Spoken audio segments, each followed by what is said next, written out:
que es la aparición de un edema alrededor de las úlceras de los canales galactóforos de la mama y una proliferación celular en los bordes de las úlceras tendente a rellenarlas. Pero claro, como da inflamación y da molestias, la mujer sale corriendo al ginecólogo, el ginecólogo ve eso anormal, fuera de lugar, le hará una biopsia y la biopsia será diagnosticada de carcinoma intraductal de mama. Y esa señora se estaba curando, esa señora no tenía cáncer ya. Eso yo sé que es brutal, porque hoy por hoy es la causa de muerte más grande en mujer que existe, el cáncer de mama. Y sin embargo, el cáncer de mama se diagnostica siempre en fase de curación. Ahora lo cogemos nosotros. ¿Y qué haríamos, por ejemplo, con ese cáncer de mama? Tranquila, señora, que usted no tiene ningún problema, ni biopsia ni nada. Déjelo, y lo mismo que a los 15 días, terminado el proceso de cicatrización de la herida del cuchillo del jamón, el edema se retira y la zona se queda cicatrizada, exactamente hace lo mismo el organismo en la mama. Y al cabo de un tiempo, eso se retira y no pasa absolutamente nada. Y esa es la tercera ley, porque en la tercera ley hay 3 tejidos.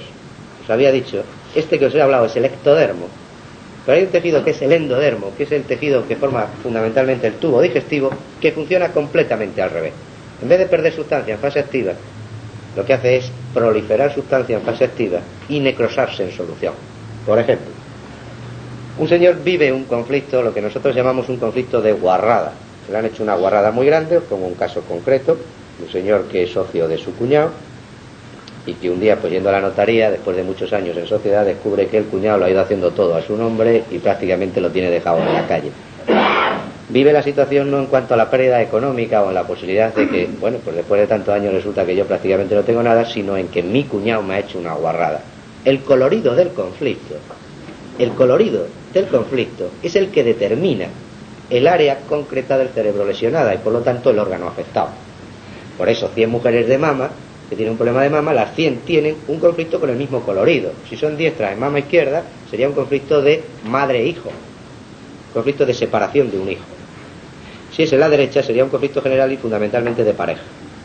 Bien, pues este señor que os cuento, al vivir el conflicto como guarrada, no como pérdida económica, sino como guarrada, él lesiona el relé cerebral que rige el colon.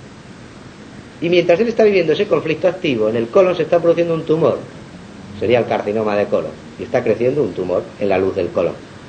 Mientras ese tumor crece y no llega a un tamaño suficiente, no afecta al tránsito intestinal, el tránsito se mantiene, luego esta persona no tiene sintomatología. Pongamos que al cabo de 1 o 2 meses, después ya de decidirse, porque no le ha dicho nada a su mujer, que es la hermana de su cuñado, entonces ya habla con el cuñado, le dice, mira tal, el cuñado reconoce su error, dice, no te preocupes, esto lo arreglamos, perdóname, empecé poquito a poco y luego ya no he sido capaz de pararlo, pero temiendo que tú te enteraras y tal y que cual, pero vamos a arreglar todo. Resuelve su conflicto, este señor cuando llega a la notaría y arreglan todo. Y a los 2 días empieza a sangrar por el recto. ¿Por qué sangra? Porque es un endodermo y en fase de solución ahora se tiene que necrosar el tumor que ha crecido en fase activa. Y ese es el primer síntoma que este señor tiene. Tiene una rectorragia. Él no está acostumbrado a hacer de vientre con sangre. Nadie de eso estamos acostumbrados a eso ni lo vemos como normal. Y sale corriendo al médico. El médico le hace una colonoscopia y se encuentra allí un tumor sólido en el colon y dice carcinoma de colon y desencadena todo el protocolo. Ese señor, cuando ha llegado al médico, estaba curado. Pero entonces, ¿dónde está el problema? Porque muchos os plantearéis, bueno, entonces, ¿por qué la gente, dejándose a su libre albedrío a casa, no se cura? Que es la pregunta que hace todo el mundo, puesto que en el 80-90% de los casos podríamos dejarlo, puesto que aparece la sintomatología en fase de curación. Hay una teoría, y además, esta para mí tiene un particular interés personal, que es la teoría de las metástasis. Si alguno de vosotros habéis visto en los programas de televisión que hemos hecho, en el segundo programa yo hablo precisamente de las metástasis. Es más, no me quería venir de Barcelona sin hablar de eso, y si no me llegan a dejar hablar en el programa, corto el programa y hablo de ello, porque tiene una importancia tremenda. Toda la oncología se basa en 2 hechos fundamentales. El primer hecho es en el diagnóstico del patólogo, del anatomopatólogo, el que analiza las células. Toda la clase médica, no solamente los que no son médicos, sino también los médicos, piensan que el patólogo hace siempre diagnóstico de certeza. El patólogo, como dice Hammer, es siempre una tirada de dados. No sé que esto es muy duro, pero como tengo amigos patólogos, incluso amigos patólogos que trabajan con nosotros, están de acuerdo completamente en esta expresión, que es una tirada de dados. Es decir, un patólogo, es muy triste decirlo, pero lo vais a saber, no sería nunca capaz de diferenciar una proliferación celular tendente a formar un callo de fractura de un señor que le ha pillado un coche y le ha roto el fémur, de una proliferación celular tendente a formar un osteosarcoma. Si no se le dice de quién procede la muestra que va a poner en el microscopio. Es decir, no son capaces de diferenciar una proliferación celular tendente a formar una cicatriz de una proliferación celular tendente a formar un cáncer. ¿Quién les da el diagnóstico? El diagnóstico lo da en medicina, el diagnóstico de certeza en oncología es oído 3 servicios. Servicio de anatomía patológica, oncología, el clínico y el radiólogo. Pero ninguno por sí mismo tiene diagnóstico de certeza en oncología. Ninguno podría diagnosticar un cáncer. Ahora, unidos los 3, si esta muestra que le mando al patólogo es de un señor que le ha pillado un coche hace 15 días en la puerta del hospital, le ha roto el fémur y mira, está aquí con las cayolas, está tan fresco, está campante, comiendo, durmiendo y bebiendo todo, blanco migado, un cuchara alrededor, con la imagen radiológica donde se ve el corte en el fémur, está clarísimo, la muestra que me has dado es de un callo de fractura. Y este otro, pues mira, este es otro señor que tenía un cáncer de hígado hace 2 años y entonces ahora tiene ya metástasis generalizadas por todo el cuerpo y tal. Ah, pues blanco y migado, cucharas alrededor, esto es una metástasis. Y no es cierto. En anatomía patológica, en el diagnóstico celular, se tienen que dar 10 pasos. Y en cada uno de esos pasos hay 10 variables. Es decir, hay montones de trabajos de la medicina clásica que demuestran que un mismo trozo de un tejido mandado a 25 patólogos diferentes sin decirle de dónde procede daría 25 diagnósticos distintos.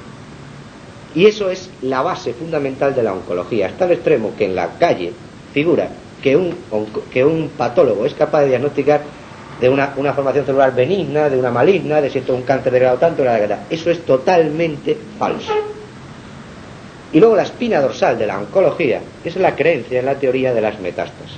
La teoría de las metástasis sigue viva, nada menos que desde hace 119 años, que la postuló un médico alemán que se llamaba Virchow.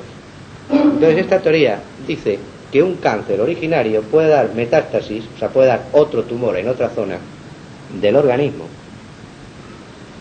mediante diseminación hematógena. Es decir, que una célula cancerígena se separa de tu tumor originario y da metástasis. Y se implanta luego en otro territorio y allí se reproduce y da por lo tanto un segundo cáncer. Hay un hecho que es indudable y todos lo vemos, que es que un cáncer se puede diseminar por el organismo y que un cáncer que hoy lo tenemos localizado aquí, dentro de 6 meses puede estar en 5 partes más, ¿no? De alguna manera había que explicar ese hecho incuestionable. Entonces, como todas las teorías siguen vivas hasta que alguien demuestra que son falsas o encuentra otra teoría que sea más creíble que la anterior. Mientras tanto, esa teoría seguirá viva. Y esta estuvo hasta los años 60, hasta 1960 y poco, estuvo prácticamente inmaculada. Pero en esa época nos damos cuenta de que, por ejemplo, si tenemos un cáncer de hueso en la rodilla y al final nos aparece en el pulmón, todos pensaríamos que esa célula de la rodilla, caminando por la sangre,